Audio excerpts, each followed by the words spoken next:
السلام علیکم. Good to have you at Urdu audio books. حاضر خدمت ہے نور راجپوت کا ناول سلفائٹ، ایپیسوڈ 16. خانم کو 2 دن بعد ہوش آیا تھا. آسیہ بیگم کی جان میں جان آئی تھی.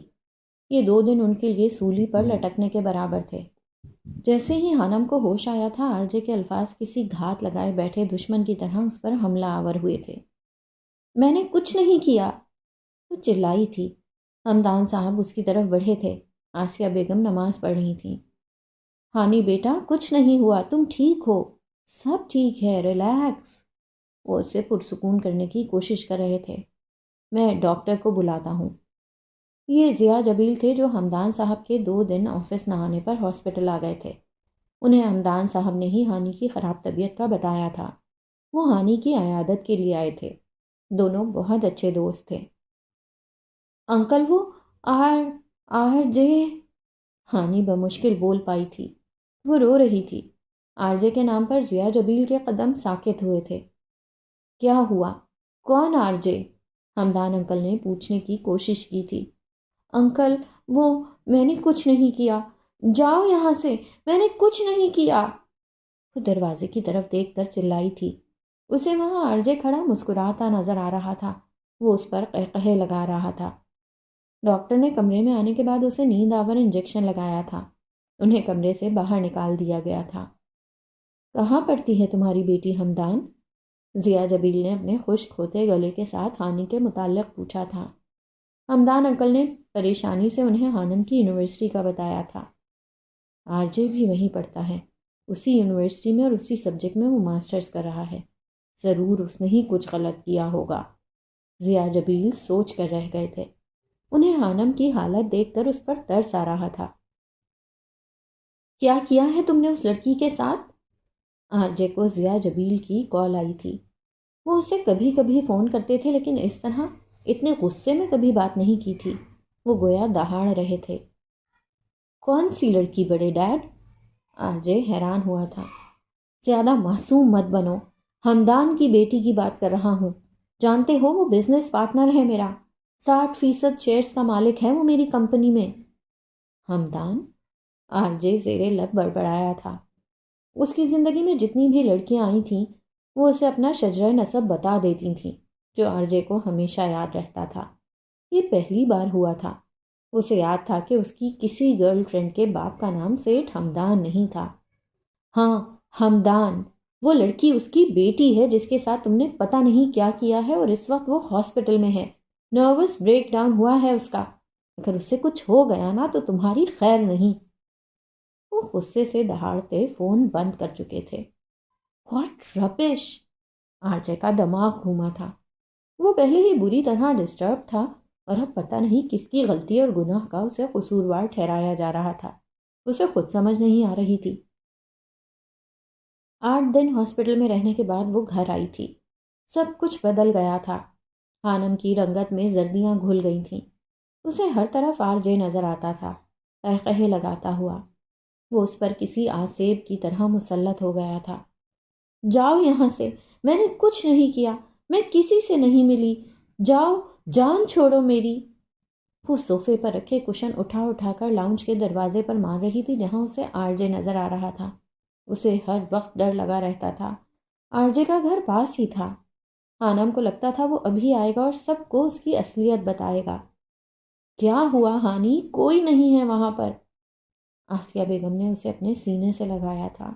وہ پھوٹ پھوٹ کر رو دی تھی. مجھے یہاں نہیں رہنا، مجھے دور جانا ہے، بہت دور. پلیز انکل، مجھے کہیں دور بھیج دیں، پلیز. وہ آنسوؤں سے بھیگے چہرے کے ساتھ حمدان انکل کی منتیں کر رہی تھی. حمدان انکل اس کی باتیں سن کر گہری سوچ کا شکار نظر آ رہے تھے. یہی مشورہ انہیں ڈاکٹر نے بھی دیا تھا کہ بچی کو کچھ دنوں کے لیے یہاں سے دور لے جایا جائے. وہ کچھ سوچ کر اٹھ گئے تھے. یقیناً وہ اس سوچ پر عمل پیرا ہونے والے تھے. آج پورے 1 مہینے بعد 28 اپریل کے دن آر جے کو مکی کی کال آئی تھی. پہلی بار آر جے نے مکی کے بغیر اتنے دن گزارے تھے. کہاں مر گئے تھے تم مکی؟ کہاں چلے گئے ہو یار؟ آر جے بہت غصے میں تھا.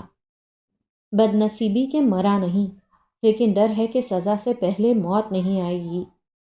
مکی عجیب سے لہجے میں بول رہا تھا۔ کیا ہو گیا ہے تمہیں؟ ایسی باتیں کیوں کر رہے ہو؟ آر جے نے پوچھا تھا۔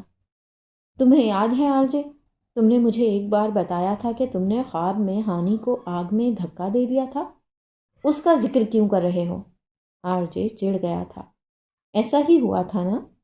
مکی پوچھ رہا تھا۔ ہاں، لیکن اس بات کا اس وقت کیا مقصد؟ آر جے الجھا تھا۔ مبارک ہو، تم نے اپنا خواب پورا کر دکھایا ہے آر جے۔ تم نے جیتے جی خانم کو جہنم میں دھکیل دیا ہے۔ تم نے اسے آگ کے اس دریا میں پھینکا ہے جس میں نہ صرف اس کا جسم بلکہ روح بھی جھلس گئی ہوگی۔ مکی کی بات سن کر ایک پل کو آر جے کا دل رکا تھا۔ وہ ساکت رہ گیا تھا۔ آخر تم نے اسے اتنا سر پر کیوں سوار کر لیا ہے مکی؟ کچھ غلط نہیں کیا میں نے اس کے ساتھ۔ آر جے کڑھ کر بولا تھا۔ ضروری نہیں کہ جسمانی اذیت ہی غلطی کے زمرے میں آتی ہو۔ ذہنی اور روحانی اذیت انسان کی دھجیاں بکھیر دیتی ہے۔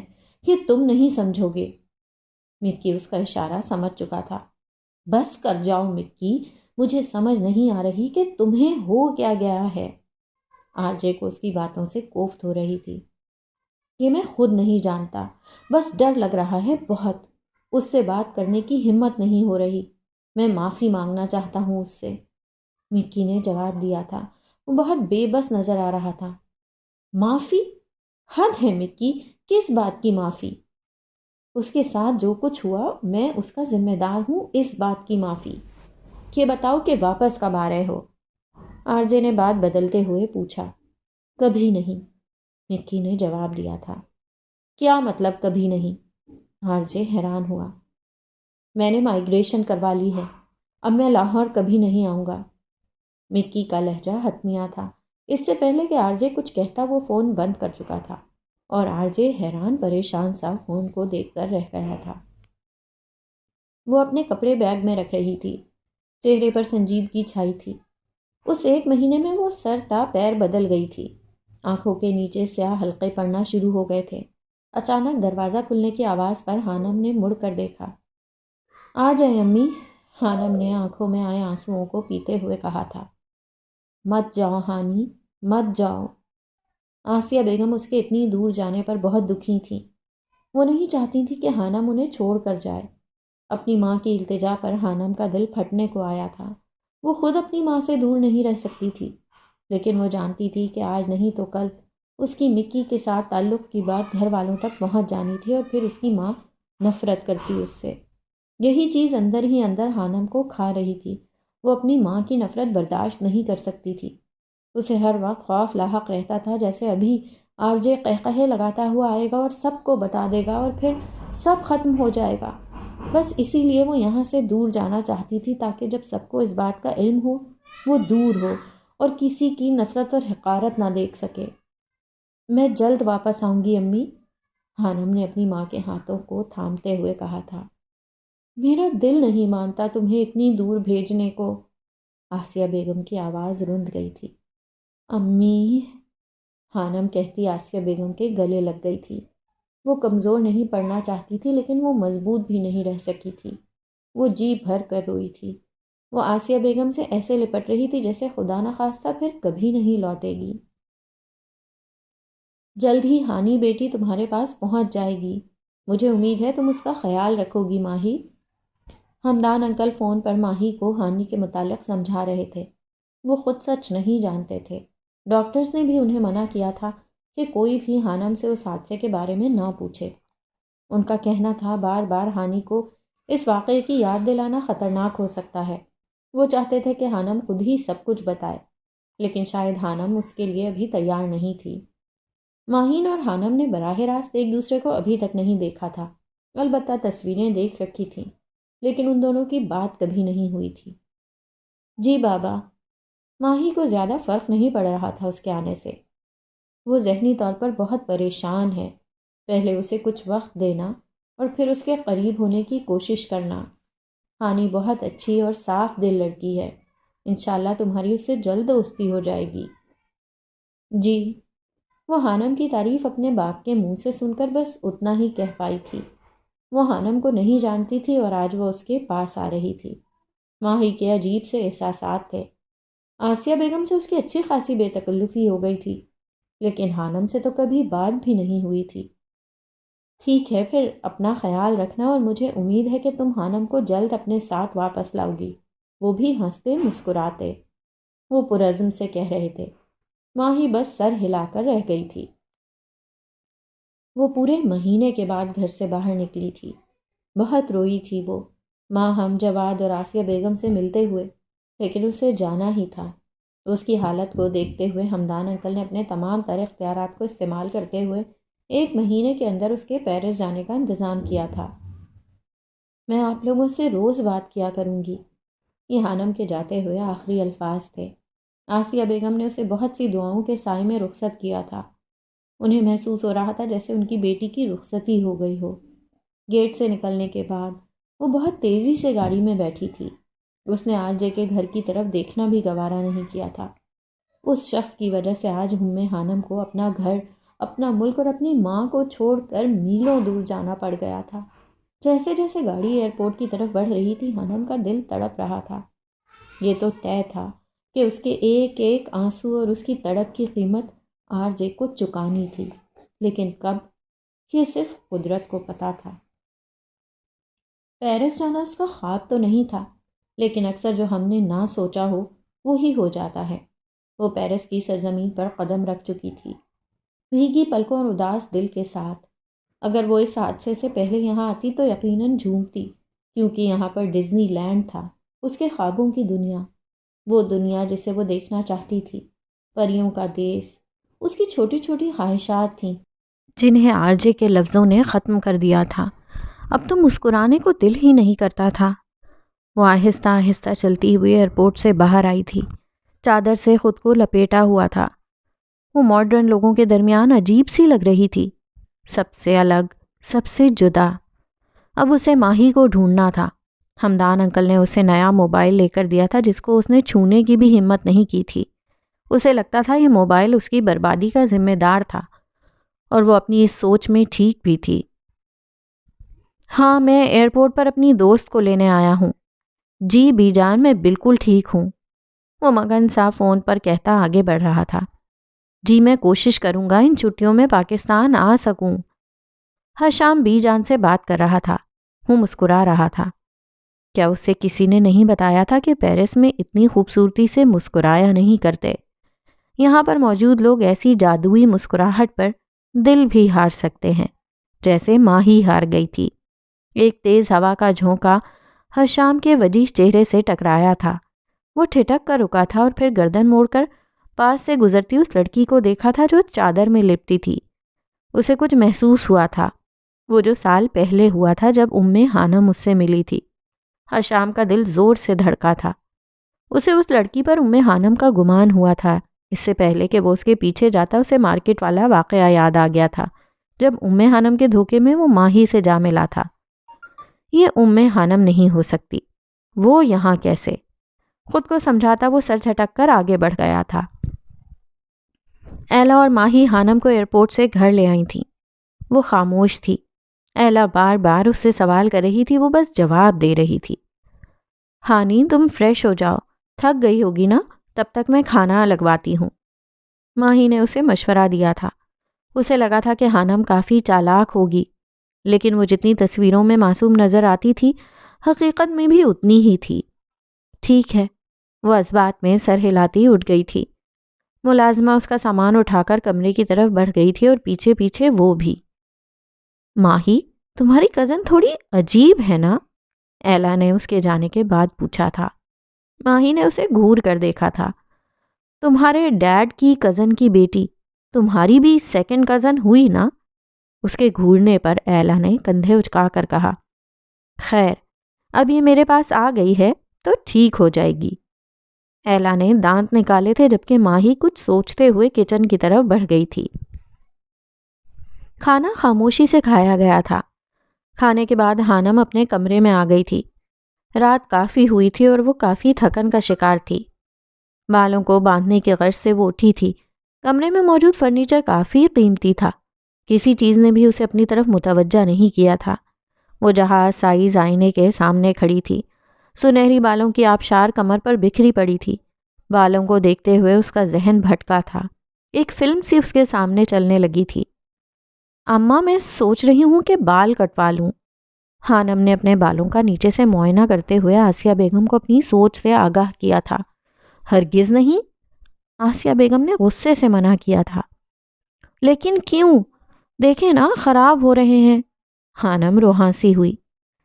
تمہاری نانی اماں کہا کرتی تھی کہ لمبے بال نیک لڑکیوں کی نشانی ہوتے ہیں۔ ہائیں؟ آسیہ بیگم کی بات پر خانم نے گھوم کر انہیں دیکھا تھا۔ اس کی آنکھیں اپنی ماں کی عجیب منطق پر حیرانی سے پھیلی تھیں۔ لمبے بالوں کا نیک ہونے سے کیا تعلق اماں؟ وہ حیران پریشان سی پوچھ رہی تھی۔ قیامت کے دن لمبے بال عورت کا پردہ بنیں گے۔ اور میری بات کان کھول کر سن لو ہانی، اگر تم نے دوبارہ بال کٹوانے کا نام لیا نا تو مجھ سے برا کوئی نہیں ہوگا۔ وہ اسے دھمکی اور حکم دونوں سناتی کچن میں جا چکی تھی، جبکہ خانم حیرت سے انہیں جاتا دیکھ رہی تھی۔ آئینے میں دھواں سا اٹھنے لگا تھا۔ اس کا گھر، آسیہ بیگم اور وہ دور کہیں فضا میں تحلیل ہونا شروع ہو گئے تھے۔ خانم کی آنکھیں نم ہوئی تھیں۔ نیک اور شریف تو دیکھو۔ منظر بدلا تھا۔ آرجے سامنے آئینے میں کھڑا جناتی قہقہے لگا رہا تھا۔ خانم کے چہرے کا رنگ بدلا تھا۔ تالی بجاتا ہنستا وہ اس کا مذاق اڑا رہا تھا۔ اس کے قہقہے خانم کو پاگل کر رہے تھے۔ نیک نہیں، بد کردار ہو تم۔ وہ شعلے اگلتی آنکھوں کے ساتھ اسے گھور رہا تھا۔ نہیں، کچھ نہیں کیا میں نے، وہ ہیجانی انداز میں چلائی تھی۔ وہ ہنسے جا رہا تھا۔ خانم کے ضبط کا پیمانہ لبریز ہوا تھا۔ چپ کر جاؤ، وہ چیخی تھی اور سنگھار میں سے پرفیوم کی ایک بوتل اٹھا کر پوری قوت سے آئینے پر دے ماری تھی۔ اپنی طرف سے اس نے آرجے کو مارا تھا، اسے خاموش کروایا تھا۔ چھن کی آواز کے ساتھ کانچ بکھرا تھا، وہ کہیں غائب ہو گیا تھا۔ خانم کی ہمت جواب دے گئی تھی۔ وہ وہیں نیچے بیٹھ کر پھوٹ پھوٹ کر رو دی تھی۔ وہ آرجے کے اعصاب سے بچنے کے لیے بہت دور آ گئی تھی، لیکن شاید بھول گئی تھی کہ آصف تو 7 سمندر پار تک پیچھا کرتا ہے۔ کافی دیر رونے کے بعد وہ اٹھی تھی اور پھر کراہ کر بیٹھ گئی تھی۔ ٹوٹے ہوئے کانچ کا ٹکڑا اس کے پاؤں میں چبھ گیا تھا۔ درد کی ایک لہر اس کے پورے جسم میں پھیل گئی تھی۔ امی! خانم نے درد کی شدت سے آسیہ بیگم کو پکارا تھا، لیکن پھر یاد آنے پر کہ وہ کوسوں دور تھیں، اس کا دل مزید تڑپا تھا۔ مشکل سے کانچ کا ٹکڑا پاؤں سے نکالنے کے بعد وہ بیڈ پر بیٹھی تھی۔ اس کے پاؤں سے خون نکل رہا تھا، لیکن اسے سمجھ نہیں آ رہا تھا کہ کیا کرے۔ اس نے کمرے میں نظر دوڑائی تھی اور اسے میز پر ٹیشو کا ڈبہ رکھا نظر آ گیا تھا۔ وہ لنگڑا کر چلتی میز تک پہنچی تھی اور پھر کافی سارے ٹیشو نکال کر زخم پر رکھے تھے۔ آہستہ آہستہ خون رسنا بند ہوا تھا۔ وہ لیٹ گئی تھی، لیکن اس کی سسکیاں بند نہیں ہوئی تھیں۔ اسے سب یاد آ رہے تھے، اور خاص طور پر آرجے کی باتیں جو کبھی اس کے ذہن سے نہیں نکلتی تھیں۔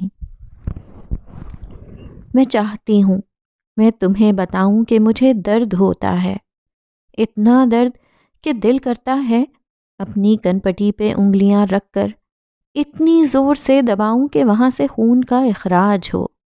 شاید اس خون میں وہ تمام باتیں، وہ تمام سوچیں بھی بہہ جائیں جو میرے ذہن کو اذیت کے نشتر چبھو رہی ہیں۔ میں چاہتی ہوں میں تمہیں بتاؤں کہ مجھے درد ہوتا ہے، اتنا درد کہ جیسے کوئی میرا دل کسی پتھر پہ رکھ کر کسی ہتھوڑی سے اس میں کیل گاڑتا ہے، اور بس ایک کیل سے بس نہیں کرتا، بلکہ بار بار وہ اس عمل کو دہراتا ہے، گاڑتا ہے، نکالتا ہے، گاڑتا ہے، نکالتا ہے، پر موت نہیں آنے دیتا۔ میں چاہتی ہوں میں تمہیں بتاؤں کہ مجھے تکلیف ہوتی ہے، ایسی تکلیف جیسے کسی زندہ انسان کو کسی پیڑ کے ساتھ باندھ کر کسی پرانی چھری سے اس کو جگہ جگہ سے کاٹا جائے، اس پہ کوڑے برسائے جائیں، اتنے کوڑے کہ اس کے وجود کا گوشت اس کی ہڈیوں سے الگ ہو جائے، پر موت کے فرشتے کو ادھر آنے کی اجازت نہ ہو۔ میں چاہتی ہوں میں تمہیں بتاؤں کہ کاش کوئی لفظ میری اذیت کے معیار پہ پورا اترے تو میں تمہیں بتاؤں کہ درد اور تکلیف اس اذیت سے بہت چھوٹے لفظ ہیں جو میں محسوس کرتی ہوں۔ درد میں ڈوبی رات آہستہ آہستہ بیت رہی تھی اور سسکیوں کی آواز بڑھتی جا رہی تھی۔ صبح 4 بجے کا وقت تھا۔ آر جے نیند سے بوجھل آنکھیں لیے سونے کے لیے لیٹا تھا۔ اسے 4 سے 5 بجے کے درمیان نیند آتی تھی۔ ابھی اسے سوئے کچھ ہی دیر گزری تھی جب وہ عجیب سے احساسات کے تحت ہڑبڑا کر اٹھ بیٹھا تھا۔ اسے کسی لڑکی کے رونے کی آواز آ رہی تھی۔ سائیڈ لیمپ آن کر کے اس نے پورے کمرے میں نظر دوڑائی تھی لیکن اسے کہیں کچھ نظر نہیں آیا تھا۔ وہ اسے اپنا وہم سمجھ کر سر جھٹک کر دوبارہ سونے کے لیے لیٹ گیا تھا، لیکن جیسے ہی اس نے آنکھیں بند کی سسکنے کی آواز صاف سنائی دے رہی تھی۔ وہ ایک جھٹکے سے اٹھ بیٹھا تھا۔ کون ہے؟ آر جے نے پوچھا تھا لیکن کوئی جواب نہیں آیا تھا۔ آواز ہنوز آ رہی تھی۔ وہ بستر سے نیچے اترا اور کمرے کی کھڑکیوں کو کھولنے کے بعد اس نے ہر طرف نظر دوڑائی تھی۔ کہیں کسی لڑکی کا نام و نشان نہیں تھا، لیکن آواز آ رہی تھی۔ یہ میرا وہم نہیں ہو سکتا، وہ بڑبڑایا تھا۔ اب وہ کمرے کا دروازہ کھول کر نیچے لاؤنج میں آیا تھا۔ غلام دین ملازم صوفے پر سکون سے سویا پڑا تھا۔ سسکیوں کی آواز وقفے وقفے سے ابھر رہی تھی۔ آر جے کا دماغ گھوما تھا۔ اسے شک ہو رہا تھا جیسے گھر میں کوئی لڑکی موجود تھی۔ وہ پاگلوں کی طرح ایک ایک کمرہ دیکھ رہا تھا، لیکن لڑکی ہوتی تو ملتی نا۔ اب تو مکی بھی یہاں نہیں تھا۔ تھک ہار کر وہ اپنا سر پکڑ کر بیٹھ گیا تھا۔ نیند اسے سونے کا کہہ رہی تھی اور سسکیاں اس کی نیند کی دشمن بنی ہوئی تھیں۔ دن چڑھے تک وہ لاؤنج کے صوفے پر بیٹھا رہا تھا۔ جیسے ہی سونے کے لیے آنکھیں بند کرتا تھا سسکیوں کی آواز ابھرنے لگتی تھی۔ سورج کی سنہری روشنی نے رات کی سیاہی کو کاٹا تو سورج کی شعاعیں لاؤنج میں موجود کھڑکیوں سے چھن چھن کر اندر آنے لگیں۔ آر جے کو سر میں شدید درد محسوس ہو رہا تھا۔ غلام دین کب کا نماز کے لیے اٹھ کر جا چکا تھا، لیکن اس نے آر جے سے وہاں بیٹھنے کی وجہ نہیں پوچھی تھی۔ چڑیوں کے چہچہانے کی آوازیں ہر طرف پھیل گئی تھیں۔ تھک ہار کر وہ صوفے پر لیٹ گیا تھا۔ وقت کو اس پر ترس آیا تھا اور پھر نہ جانے کب اس کی آنکھ لگ گئی تھی۔ اوہ میرے خدا، یہ کیا ہو گیا؟ ملازمہ ناشتے کے لیے خانم کو اٹھانے آئی تھی اور پھر اس کے زخمی پاؤں کو دیکھ کر گھبرا گئی تھی۔ یہ 50 سالہ لوسی تھی جو ہر وقت سیاہ رنگ کے گاؤن میں ملبوس رہتی تھی۔ ماہی اور ایلا اسے لوسی ماں بلاتی تھیں۔ لوسی ماں نے ایلا کو پالا تھا اور اسے بھی وہ دونوں بہت عزیز تھیں۔ گھر کی صفائی ستھرائی کا خیال لوسی ماں ہی رکھتی تھیں، البتہ کھانا بنانے کے لیے حلیمہ تھی۔ یہ کیا ہوا بچے؟ وہ خانم کی طرف بڑھی تھی۔ خانم کی رات نہ جانے کب آنکھ لگ گئی تھی۔ نہ اذان کی نہ الارم کی آواز آئی تھی اور نہ کسی نے اسے اٹھایا تھا۔ وہ سوئی رہی تھی۔ لوسی ماں نے آگے بڑھ کر اس کے زخمی پاؤں سے ٹشو کو اتارا تھا جو کہ چپکا ہوا تھا۔ بیڈ کی چادر جہاں اس کا پاؤں رکھا ہوا تھا وہاں سے سرخ ہو چکی تھی۔ سوتے وقت شاید اس کا خون بہتا رہا تھا۔ درد کے باعث خانم کی آنکھ کھلی تھی۔ یہ کانچ کیسے ٹوٹا؟ ہم کو بلا لیا ہوتا، ہم خود ہی اس کو صاف کر دیتے۔ وہ خانم کو جاگتے ہوئے دیکھ کر کہہ رہی تھی۔ ٹیشو اتارنے کے بعد لوسی ماں کی نظریں اب کچھ ڈھونڈ رہی تھیں۔ کچھ یاد آنے پر وہ کمرے میں رکھے بڑے سے میز کے نیچے والی دراز کی طرف بڑھی۔ فرسٹ ایڈ باکس نکال کر وہ دوبارہ خانم کے پاس آئی تھی۔ خانم چکراتے سر کے ساتھ اسے دیکھ رہی تھی جو کافی پریشان نظر آ رہی تھی۔ رونے کے باعث خانم کی آنکھیں سوجن کا شکار تھیں۔ اسپرٹ سے زخم صاف کرنے کے بعد لوسی ماں نے اس کے پاؤں پر پٹی باندھی تھی۔ طبیعت ٹھیک ہے تمہارا؟ پٹی کرنے کے بعد اب خانم کی سرخ آنکھوں کی طرف دیکھ کر پوچھ رہی تھی۔ خانم کو بے اختیار ہی آسیہ بیگم یاد آئی تھیں۔ اس کی آنکھیں نم ہونا شروع ہوئی تھیں۔ روتا کیوں ہے بچے؟ کوئی مسئلہ ہے تو ہم کو بتاؤ، وہ پیار سے پوچھ رہی تھی۔ میرا سر بہت درد کر رہا ہے، خانم بس اتنا ہی کہہ پائی تھی۔ ہم میڈیسن اور چائے لے کر آتا ہے، رونا نہیں، تم ٹھیک ہو جائے گا، لوسی ماں فکر مندی سے کہتی باہر چلی گئی تھی جبکہ خانم اپنے سر کو تھامتے ہوئے دوبارہ لیٹ گئی تھی۔ ڈپارٹمنٹ میں کوئی فنکشن تھا، اسے روشنیوں سے سجایا گیا تھا۔ آر جے کے ڈپارٹمنٹ کی طرف اٹھتے قدم رکے تھے۔ اسے روشنیاں دیکھ کر کیفے کے پاس درختوں کے نیچے خفگی سے گھورتی ہوئی خانم نظر آئی تھی۔ یہی جگہ تھی جہاں اس نے خانم کو چڑھانے کے لیے اس کے لیے گانا گایا تھا، میں جو جی رہا ہوں وجہ تم ہو۔ اسے اپنے الفاظ یاد آ گئے تھے۔ وہ خود تو جی رہا تھا اور جو وجہ بنی تھی اسے ختم کر دیا تھا۔ وہ سر جھٹک کر ڈپارٹمنٹ کی طرف بڑھا تھا۔ جیسے ہی وہ ڈپارٹمنٹ کے اندر داخل ہوا تھا، سامنے گراؤنڈ میں لکڑی کے بینچ پر اسے وہ بیٹھی نظر آئی تھی۔ وہ شام جب اس نے حانم سے مسکرا کر بات کی تھی، وہ آسمان کو تکتی ہوئی اچانک اس دنیا میں کھوئی ہوئی تھی۔ جب بجلی کی چمک میں اس کے چہرے پر کچھ چمکا تھا، ماضی اسے اپنی طرف کھینچ رہا تھا، اور یہی وہ جگہ تھی جہاں اس نے حانم کو ختم کیا تھا۔ نفرت ہے مجھے تم سے، وہ تصور میں اس سے مخاطب ہوا تھا، اور پھر واپسی کے لیے قدم بڑھا دیے تھے۔ ڈپارٹمنٹ میں اب اسے کچھ بھی اچھا نہیں لگتا تھا۔ مکی جا چکا تھا، مہرو بھی، دونوں کی مائیگریشن ہو چکی تھی۔ وہ بھی جا چکی تھی جس کے بارے میں وہ سوچنا نہیں چاہتا تھا۔ وہ جنت روڈ پر تیز تیز قدم بڑھا رہا تھا۔ انگلش ڈپارٹمنٹ کے سامنے اسے وہ درختوں کے نیچے بنے فٹ پاتھ پر مہرو کے ساتھ کسی بات پر ہنستی نظر آئی تھی۔ وہ ٹھٹک کر رکا تھا۔ وہ اسے کیوں نظر آ رہی تھی؟ آر جے کو سمجھ نہیں آ رہا تھا۔ وہ جھٹکے سے مڑا تھا۔ سامنے زولوجیکل میوزیم تھا۔ اب وہ مہرو کے ساتھ میوزیم کے باہر سیلفیاں لیتی نظر آ رہی تھی۔ آر جے کا سر چکرا گیا تھا۔ اس نے دونوں ہاتھوں سے اپنے سر کو تھاما تھا۔ نفرت ہے مجھے تم سے، شدید نفرت۔ سنا تم نے حانم؟ شدید نفرت کرتا ہوں تم سے، وہ چلایا تھا۔ اسٹوڈنٹس نے رک کر اور پلٹ کر اسے دیکھا تھا۔ کچھ دیر بعد وہ اپنے حواسوں میں واپس لوٹا تھا۔ گہری سانس لیتا وہ حانم کو پیچھے چھوڑتا آگے بڑھ گیا تھا۔ 1 مہینہ ہو گیا تھا حانم کو پیرس آئے۔ اس نے کبھی اپنے کمرے سے باہر دروازے تک کا فاصلہ طے نہیں کیا تھا۔ وہ گھر ہی میں گھوم پھر لیتی تھی۔ کبھی باہر جانے کی خواہش نہیں کی تھی اس نے۔ اس کا موبائل جو اسے ہمدان انکل نے دیا تھا وہ بند پڑا تھا۔ اسے آن کرنے کی حانم میں ہمت نہیں تھی۔ لوسی ماں اس کا بہت خیال رکھتی تھی۔ گھر سے فون آتا تو وہ ماہی کے فون سے ہی بات کرتی تھی، اور اسی کے لیپ ٹاپ سے وہ اپنے پیاروں کی شکل دیکھ پاتی تھی۔ دن گزرتے جا رہے تھے لیکن حانم نے منہ نہیں کھولا تھا۔ اس نے کبھی بھولے سے بھی اس واقعے کا ذکر نہیں کیا تھا جو اس کی زندگی کا ناسور بن گیا تھا۔ وہ درد اوڑھ کر سو جاتی تھی۔ ڈر اور خوف کے سائے اسے جاگنے پر مجبور کر دیتے تھے۔ اسے مائیگرین نے آ لیا تھا۔ ذرا سی تیز روشنی اور شور اسے پاگل کر دیتا تھا۔ دل ہر وقت خراب رہنے لگا تھا۔ متلی ہوتی تھی، سر چکراتا تھا۔ غرض کہ وہ اندھیروں کی دنیا میں چلی گئی تھی۔ ہر وقت اس کے کمرے میں اندھیرا رہنا شروع ہو گیا تھا۔ اسے نارمل ہونے کے لیے پیرس بھیجا گیا تھا، لیکن وہ یہاں آ کر مزید دنیا سے کٹ گئی تھی۔ آر جے نام کے آسیب نے اسے مکمل طور پر اپنے بس میں کر لیا تھا۔ ہانی تم ٹھیک ہو؟ وہ اپنے بازو کو آنکھوں پر رکھے لیٹی تھی۔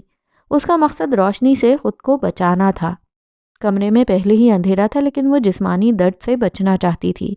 دروازے پر دستک ہوئی تھی۔ حانم چونک کر اٹھی تھی۔ اسے ماہی نے اسپیس دی ہوئی تھی۔ وہ کبھی کبھی ہی اس کے پاس آتی تھی۔ ماہی چاہتی تھی کہ وہ جلد از جلد نارمل ہو، لیکن کوئی آثار نظر نہیں آ رہے تھے۔ جی ٹھیک ہوں، حانم نے اٹھتے ہوئے جواب دیا تھا۔ کیا میں اندر آ جاؤں؟ ماہی پوچھ رہی تھی۔ جی پوچھنے کی ضرورت نہیں ہے، آپ اندر آئیں، وہ زبردستی مسکرائی تھی۔ حانم نے ہاتھ بڑھا کر بیڈ کے ساتھ میز پر رکھا لیمپ آن کیا تھا۔ روشنی جیسے ہی کمرے میں پھیلی، حانم نے آنکھیں بند کر کے خود کو روشنی کی اذیت سے بچانا چاہا تھا۔ ماہی اندر آئی تھی۔ اس نے حانم کی اس حرکت کو غور سے دیکھا تھا، اور پھر کھڑکیوں کی طرف بڑھ کر اس نے پردے پیچھے کیے اور انہیں کھول دیا۔ حانم نے بے اختیار اپنی آنکھوں پر اپنا دایاں بازو رکھا تھا۔ انہیں بند رہنے دو پلیز، تیز روشنی مجھے چبھتی ہے، حانم کے لہجے میں التجا تھی۔ روشنی کب سے چبھنے لگی حانم؟ یہ تو اندھیرے کو ختم کرتی ہے، ماہی سنجیدہ لہجے میں پوچھ رہی تھی۔ سر میں درد ہو جاتا ہے، حانم نے بے بسی سے بتایا تھا۔ وہ اسی لیے کہ تمہیں ایسا لگتا ہے۔ تم نے خود کو اندھیروں کی عادت ڈال لی ہے۔ تمہیں عادت ختم کرنی چاہیے۔ اندھیرا مجھے سکون پہنچاتا ہے۔ میرے بابا کہتے ہیں کہ اندھیرا انسان کو نگل جاتا ہے۔ انسان میں ساری کی ساری منفی سوچیں اندھیرے کی وجہ سے پیدا ہوتی ہیں۔ تمہیں اس اندھیرے کی دنیا سے باہر نکل کر روشنی کا سامنا کرنا ہوگا۔ آج ماہی اسے قائل کرنے آئی تھی۔ نہ جانے کیوں حانم اسے اپنی سی لگنے لگی تھی۔ وہ معصوم تھی۔ خاموشی کا ایک گہرا پہرا تھا اس پر۔ میں نہیں کرنا چاہتی کسی بھی چیز کا سامنا، حانم نے بیزاری سے کہا تھا۔ تم حانم ہی ہو نا؟ ماہی کے سوال پر حانم نے چونک کر اسے دیکھا تھا۔ میں نے سنا تھا کہ حانم ایک با ہمت لڑکی ہے، وہ کبھی کسی چیز سے نہیں ہاری، وہ ہمیشہ حالات کا مقابلہ کر کے انہیں ہرانے کی ہمت رکھتی ایک بہادر لڑکی ہے۔ ماہی کی بات پر حانم کا دل کٹ سا گیا تھا۔ وہ بہادر لڑکی ایک ابن آدم سے بری طرح ہار کر آئی تھی، صرف اس وجہ سے کہ وہ بنت حوا تھی۔ غلط سنا ہے آپ نے، حانم ایک کمزور لڑکی ہے، حانم نے گہری اذیت سے جواب دیا تھا۔ ہوگی، لازمی ہوگی، لیکن اب اسے بہادر بننا ہوگا۔ اگر حانم کو پیرس میں بزدلی اور مردہ دلی کے ساتھ زندگی گزارنی ہے تو اسے واپس پاکستان چلے جانا چاہیے۔ پیرس ایسے لوگوں کو خوشامدید نہیں کہتا۔ پاکستان واپس جانے کے نام پر حانم نے لرز کر ماہی کو دیکھا تھا۔ اس کی آنکھوں میں بے یقینی تھی۔ بالکل، تمہیں واپس جانا ہوگا۔ یہ اندھیروں کی زندگی تم وہاں بھی گزار سکتی ہو۔ فیصلہ تمہارے ہاتھ میں ہے ہانی، تمہیں یہاں رہنا ہے یا واپس جانا ہے۔ اگر یہاں رہنا ہے تو 10 منٹ میں تیار ہو جاؤ، تمہارے موبائل اور سم رجسٹریشن کے لیے جانا ہے، اور اگر اس کام کے لیے نہیں جانا چاہتی تو اپنا سامان پیک کر لو، تمہیں واپسی کا ٹکٹ مل جائے گا۔ وہ 2 ٹوک لہجے میں کہتی واپس جا چکی تھی، جبکہ حانم پریشان سی اسے جاتا دیکھ رہی تھی۔ ماہی جانتی تھی کہ وہ واپس نہیں جانا چاہتی، اور وہ یہ بھی جانتی تھی کہ اس کی یہ دھمکی کارگر ثابت ہوگی۔ وہ اب مزید اسے یوں ایب نارمل لوگوں کی طرح زندگی گزارتے نہیں دیکھ سکتی تھی۔ تجھے ہو نصیب گداگری، تیرا دست ناز دراز ہو، یہی بد دعا ہے کہ فتنہ گر، تیرا حسن صحرا لباس ہو، رہے مرض غم میں تو مبتلا، نہ دوا ملے نہ دعا ملے، تجھے ہو قضا کی جو آرزو، تیری عمر اور دراز ہو۔ آرجے نے ہر اس جگہ پر جانا چھوڑ دیا تھا جہاں کبھی حانم گئی تھی۔ وہ اسے نہیں دیکھنا چاہتا تھا۔ اس کی زندگی سے سکون نام کی چیز کہیں غائب ہو گئی تھی۔ وہ رات کو سو نہیں پاتا تھا، سسکیوں کا سلسلہ ختم ہونے کا نام نہیں لے رہا تھا۔ اسے دن میں نیند نہیں آتی تھی۔ اس نے نیند کی گولیاں کھا کر دن میں سونا شروع کر دیا تھا۔ وہ رات کو جیسے ہی آنکھیں بند کرتا تھا وہ آواز اس کی سماعت میں ہتھوڑوں کی طرح لگنا شروع ہو جاتی تھی۔ وہ ساری رات لاؤنج میں بیٹھا رہتا تھا۔ وہ سمجھ نہیں پا رہا تھا کہ اس کے ساتھ کیا ہو رہا تھا اور کیوں ہو رہا تھا۔ وہ ملتان چلا گیا تھا اور پھر واپس بھی آ گیا تھا، لیکن وہ سسکیاں اس کا پیچھا نہیں چھوڑنے والی تھیں۔ مکی کے بنا دوستوں کی محفل میں اس کا دل نہیں لگتا تھا۔ رفتہ رفتہ وہ اپنی سوشل زندگی سے کٹنے لگا تھا۔ یہ وقت کا بہت بڑا انتقام تھا۔ وہ ماہی اور ایلا کے ساتھ گاڑی میں بیٹھی تھی۔ جب سے وہ پیرس آئی تھی آج پہلی بار گھر سے باہر نکلی تھی۔ ماہی کی دھمکی کام کر گئی تھی۔ اب اس کے لبوں پر ایک خوبصورت سی مسکراہٹ رینگ رہی تھی۔ حانم کے چہرے پر سنجیدگی چھائی تھی۔ ایلا کچھ کہنے کے لیے پیچھے کی طرف مڑی تھی اور پھر ایک دم چونک گئی تھی۔ حانم گاڑی کے شیشے کے پاس بیٹھی تھی۔ آدھے کھلے شیشے سے سورج کی روشنی اندر آ رہی تھی جو حانم کے چہرے کو چھو رہی تھی۔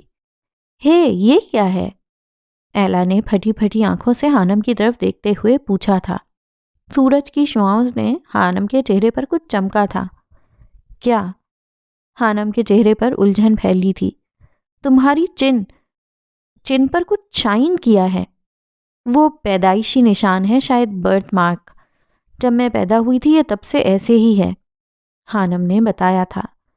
یہ ایک موتی کے سائز کا سفید رنگ کا دھبا تھا، جیسے سیاہ رنگ کا تل ہوتا ہے، لیکن یہ سفید تھا اور جب کبھی سورج کی روشنی اس پر براہ راست پڑتی تھی تو یہاں سے ایک چمک پیدا ہوتی تھی۔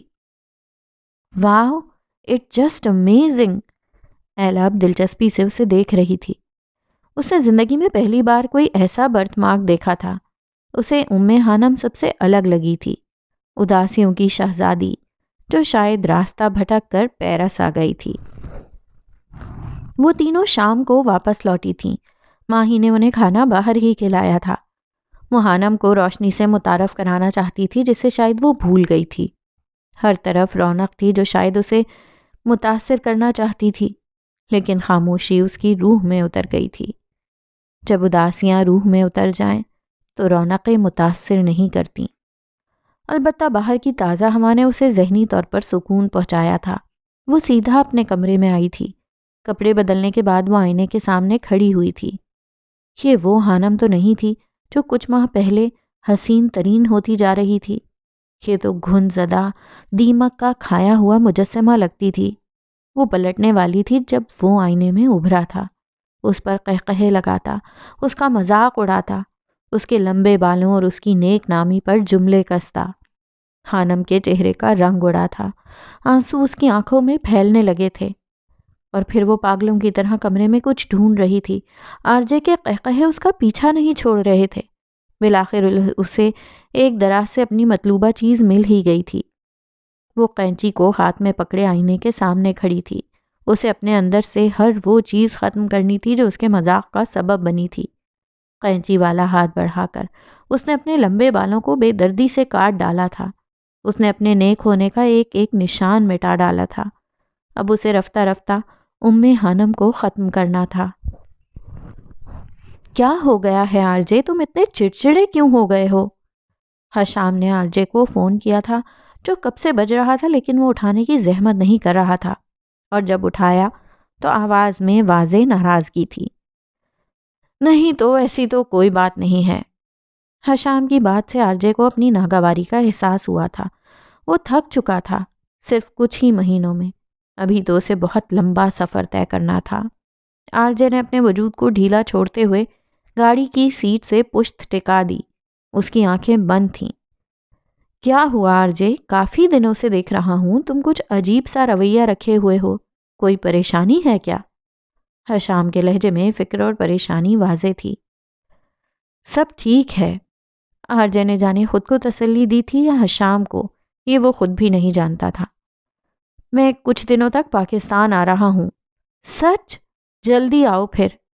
آرجے کو اس کے آنے کی دلی خوشی ہوئی تھی۔ ایک وہ شخص تھا جو اسے بنا مطلب کے بے لوث محبت کرتا تھا، اور آرجے کو محبت ہی کی ضرورت تھی۔ رمضان گزر چکا تھا، دونوں عیدین بھی گزر چکی تھیں۔ وقت گزرتا جا رہا تھا، وہ بھی بدل گئی تھی، لیکن نہیں بدلا تھا تو صرف اس کا اندر نہیں بدلا تھا جس میں دکھ کے گہرے سائے اپنے پنجے گاڑے بیٹھے تھے۔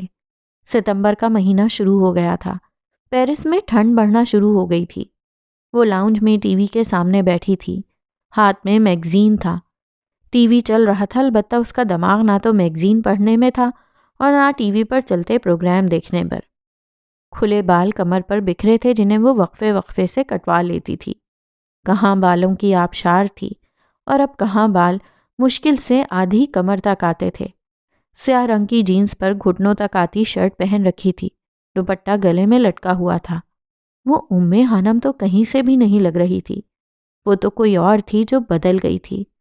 اس کی نمازوں میں کمی نہیں آئی تھی، البتہ دعا کے لیے کبھی ہاتھ نہیں اٹھتے تھے۔ وہ خود نہیں جانتی تھی کہ وہ کس سے ناراض تھی، وقت سے، خود سے، سب سے، یا پھر اللہ سے۔ اس کی آنکھوں میں پھیلی نمی کبھی کم نہیں ہوتی تھی۔ وہ ایلا کی باتوں پر ہنستی تھی، لیکن اس کی مسکان جھوٹی تھی۔ کبھی کبھی قہقہا لگاتے اس کے لب اچانک ساکت ہو جاتے تھے، ہنستے ہنستے رونے لگتی تھی، لیکن نہ تو وہ آرجے کے آسیب سے پیچھا چھڑا پائی تھی اور نہ اس کی باتوں سے۔ راتوں کو اس کی سسکیاں کمرے میں گونجتی رہتی تھیں۔ حشام اس کے سامنے بیٹھا پھٹی پھٹی نگاہوں سے اسے دیکھ رہا تھا۔ اسے یقین نہیں آ رہا تھا کہ یہ وہی آرجے اس کا اپنا بھائی تھا۔ مجھے یقین نہیں ہوتا آرجے، تم اتنا بھی گر سکتے ہو؟